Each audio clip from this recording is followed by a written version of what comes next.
Hello সবাই, কেমন আছো? কর্তাগিনীর হেসেলে সবাইকে স্বাগত। সবাই নিশ্চয়ই ভীষণ ভালো আছো। আর এখন তো আবার নতুন করে করোনার অনেক রকমের বিধিনিষেধ এসেছে, তাই সবাই সবকিছু মেনে চলো, বাড়িতে থাকো, সুস্থ থাকো, আর বাড়িতে সুন্দর সুন্দর রান্না করে খাও। আর দেখো, এখন তো শীতকালেও প্রায় বর্ষাকালই এসে গেছে, কারণ শীত তার উপর বৃষ্টি পড়ছে। তো সবকিছু মিলিয়ে যদি বাড়িতে ট্যাংরা মাছ হয় তাহলে কিন্তু গরম ভাতটা এক ঝটকায় উঠে যাবে। তো ট্যাংরা মাছের নতুন একটা রেসিপি দেখো আজকে, ট্যাংরার লাজবাব। তো সেটা কিভাবে বানালাম, আর একদম সহজ প্রক্রিয়ায় বানালাম, আর একদম নতুন ধরনের একটা ট্যাংরা মাছের রেসিপি, যেটা কিন্তু দারুণ টেস্টি। আর এটা খেলে কিন্তু একেবারেই সবার মন কেড়ে নেওয়া যায়। তো চলো তাহলে এটা কিভাবে বানিয়েছি সেটা দেখার জন্য পুরো ভিডিওটা স্কিপ না করে দেখতে থাকো। আর কেমন লাগলো সেটা কমেন্ট সেকশনে জানাবে, আর পুরো ভিডিওটা কিন্তু দেখতে হবে আমার সাথে। তো চলো তাহলে শুরু করা যাক ট্যাংরা লাজবাব। তো চলো তাহলে শুরু করা যাক আজকে আমাদের ট্যাংরা মাছের লাজবাব ঝাল। তো দেখো, আমি এখানে মাছটাকে একদম পরিষ্কার করে ধুয়ে নিয়েছি। আমি অল্প একটু নুন আর হলুদ দিয়েই মাছটা ধুই। আমি এটা ধুই, তাতে কি হয়, মাছটা একেবারে পরিষ্কার হয়ে যায়, আর মাছের মধ্যে যে একটা ওই লাল লাল মতো ব্যাপার থাকে ওইটাও চলে যায়, যার জন্য আমি একটু নুন হলুদ দিয়ে ধুই। তো এইভাবে আমি মাছটা ধুয়ে নিয়েছি। এবার আমি মাছটার মধ্যে দিয়ে দিচ্ছি পরিমাণ মতো নুন আর হলুদ। যেমন নর্মালি আমরা মাছেতে নুন হলুদ মাখাই রান্না করার আগে, ঠিক সেরকমই আমি এর মধ্যে একটু নুন হলুদ দিয়ে দিচ্ছি। আর এবার আমি মাছটাকে ভালো করে নুন হলুদটা মাখিয়ে নেব। তো দেখো, আমি কড়াই বসিয়ে দিয়েছি, কড়াইটা অলরেডি একটু গরমও হয়ে গেছে। আর এর মধ্যে এবার আমি দিয়ে দিচ্ছি সর্ষের তেল। তো এটা সর্ষের তেলেই বেশি ভালো লাগে, তো আমি এখানে দিয়ে দিলাম সর্ষের তেল। আর সর্ষের তেলটা একটু গরম হবে, তারপরেই আমি মাছগুলো দিয়ে ফ্রাই করব। তো তেলটা গরম হয়ে গেছে, তেলটার মধ্যে আমি অল্প একটু নুন দিয়ে দিলাম। এটা আমি তোমাদের সবসময় বলি যে অল্প একটু নুন দিলে মাছটা লেগে যাওয়ারও চান্স থাকে না। তো অল্প একটু নুন দিয়ে দিলাম, তেলটাকে ভালো করে ঘুরিয়ে ঘুরিয়ে আমি এইভাবে কড়াইয়ের চারিদিকে করে নিলাম।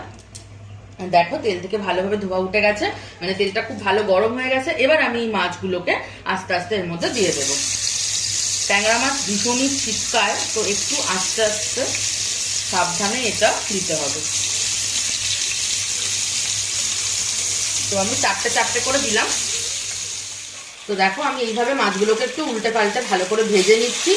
আর যতক্ষণ আমার এই মাছগুলো ভাজা হবে ততক্ষণে আমি এর যে মশলাটা, সেই মশলাটাও তৈরি করে নেব। তো মশলাটা আমি বানিয়ে নেবো। দেখো, মশলা বানানোর জন্য আমি একটা এখানে মিক্সিং জার নিয়ে নিয়েছি। আর তার মধ্যে আমি দিয়ে দিচ্ছি হাফ টমেটো, মানে আমি এটাকে 2 পিস করে নিয়েছি।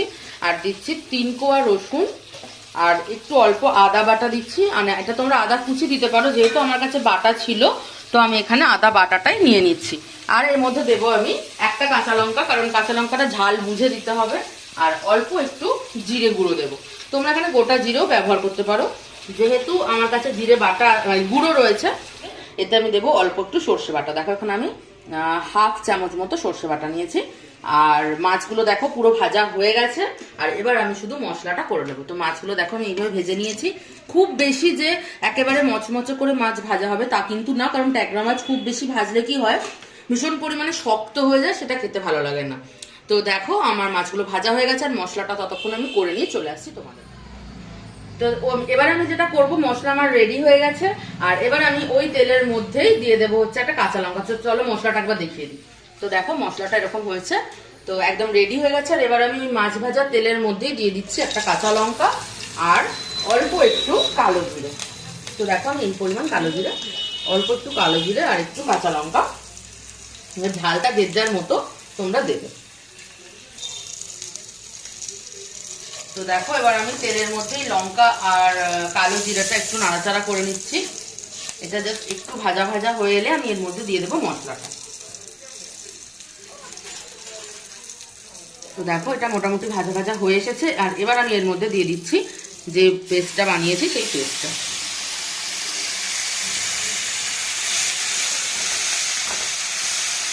এই পেস্টটা দিয়ে এবার আমি একটু ভালো করে এটা কষিয়ে নেব।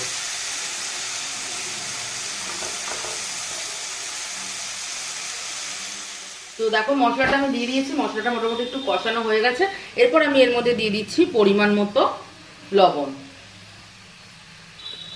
এবার দিচ্ছি হলুদ গুঁড়ো। আর যেহেতু আমি কাঁচা লঙ্কা বাটা দিয়েছি, আমি এখানে আর কাঁচা লঙ্কা দেবো, ওই গুঁড়ো লঙ্কা দেবো না, একটু দেবো হচ্ছে কাশ্মীরি লঙ্কা। তো এখানে আমি একটু পরিমাণ মতো কাশ্মীরি লঙ্কা দিয়ে দিচ্ছি।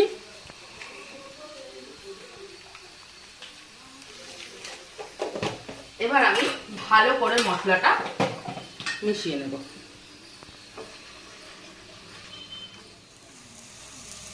তো দেখো মশলাটা কষানো হয়ে গেছে, কড়াই থেকে ছেড়ে ছেড়ে আসছে। এবার আমি এর মধ্যে দিয়ে দিচ্ছি মশলা ধোয়া একটু জল দিয়ে, এটা আমি আরো মোটামুটি 2 মিনিট মতো একটু কষিয়ে তারপরে কিন্তু ঝোলের জলটা দেব। তো দেখো মশলাটা পুরো কষানো হয়ে গেছে। এর মধ্যে এবার আমি যতটা পরিমাণ ঝোল তোমরা রাখতে চাও সেই পরিমাণে এখানে জল দেবে। এটা একটু ঝোলঝোলই হবে, একেবারে যে শুকনো শুকনো তা কিন্তু হবে না। তো দেখো আমি আমার পরিমাণ মতো জল দিয়ে দিলাম। এবার তোমরা যতটা যেমন ঝোল রাখতে চাও সেরকম পরিমাণে জল দেবে। তো এটা এবার একটু ফুটে গেলে আমি মাছটা দিয়ে দেবো। তো দেখো ঝোলটা ফুটে গেছে, এর মধ্যে আমি অল্প একটু এখন ধনেপাতা কুচি আর মাছগুলো এখন এর মধ্যে আমি দিয়ে দিচ্ছি। তো মাছগুলো দিয়ে দিলাম।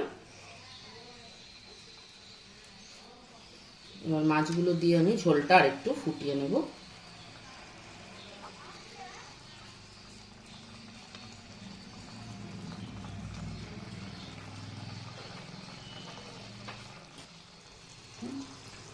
তো দেখো এটা একদম রেডি। এবার আমি এর উপর থেকে একটুখানি ধনেপাতা ছড়িয়ে দিচ্ছি। তো আমাদের লাজবাব ট্যাংরা একদম রেডি। আর যেটা দেবো শেষে 1 চামচ মতো সর্ষের তেল নিয়ে আমি এর উপর দিয়ে একটু ছড়িয়ে দিচ্ছি। তো রান্নাটা আমাদের একদম কমপ্লিট। তো তোমরা যারা চাইছো এই রান্নাটা করতে তারা অবশ্যই একবারটা ট্রাই করো। কেমন লাগলো সেটা আমাকে অবশ্যই জানিও কমেন্ট সেকশনের মাধ্যমে।